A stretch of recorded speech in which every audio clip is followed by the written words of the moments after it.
ఈ క్వశ్చన్ కొంచెం డిఫరెంట్గా ఉంటుంది. ఇది ప్రైమ్ నెంబర్స్ మీద క్వశ్చన్.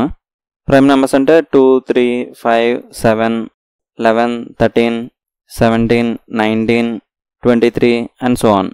6ని 2 into 3 అని రాయొచ్చు. 15ని 3 into 5 అని రాయొచ్చు. 35ని 5 into 7 అని రాయొచ్చు. 77ని 7 into 11 అని రాయొచ్చు. ఇక్కడ మనం అబ్జర్వ్ చేస్తే ఫస్ట్ 2 into 3 6 రాసుకున్నారు. Next 3 into 5 15, next 5 into 7 35, next 7 into 11 77. అంటే ప్రైమ్ నెంబర్స్ని ఒక ఆర్డర్లో తీసుకుని మల్టిప్లై చేసి రాసుకుంటున్నారు.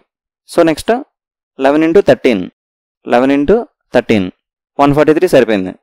నెక్స్ట్ 13 into 17 13 into 17 13 into 17 221 వస్తుంది. మేబీ ఇది రాంగ్ నెంబర్ అయ్యి ఉండొచ్చు, చూద్దాం. నెక్స్ట్ 17 into 19 17 into 19 17 into 19 323 సరిపోయింది. ఇక్కడ అన్నీ కరెక్ట్గానే ఉన్నాయి, 223 ఒకటి తప్ప. So 223 wrong number. 223 ప్లేస్లో 221 వస్తే కరెక్ట్గా సరిపోతుంది. ఈ pattern Rajasthan police SI previous year question base చేసుకుని తీసుకున్నాం.